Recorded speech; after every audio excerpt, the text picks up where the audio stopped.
Jammu Kashmir legislative assembly के एक elected MLA डोडा जनाब महराज मलिक साहब के ऊपर जो पीएसए स्लैब किया गया, जो उनके ऊपर पीएसए लगाया गया,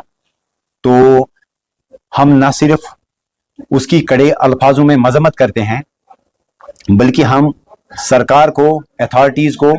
ये अपील करते हैं कि इस फैसले को आप जल्द अज जल्द जो है आप इसे वापस ले लीजिए। ये जमहूरियत के लिए सही फैसला नहीं है, क्योंकि जो पिछले एक हफ्ते से जो कुछ कंट्रोवर्सी चल रही थी वहां डोडा की लोकेलिटी में इलेक्टेड रिप्रेजेंटेटिव और अथॉरिटीज के दरमियान, तो थोड़ा सा हमने भी उसको फॉलो किया।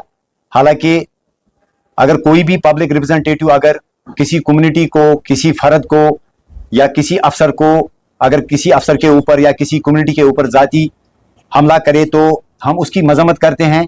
किसी भी किस्म की एब्यूसिव लैंग्वेज, अनपार्लियामेंट्री लैंग्वेज जो है, हम उसकी भी मजम्मत करते हैं। लेकिन उसके बाद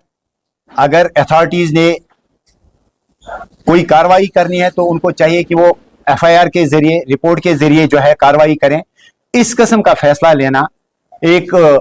बहुत बड़ा, एक ड्रास्टिक एक स्टेप उठाना, पीएसए एक इलेक्टेड रिप्रेजेंटेटिव के ऊपर स्लैब करना, हम इसकी मजम्मत करते हैं।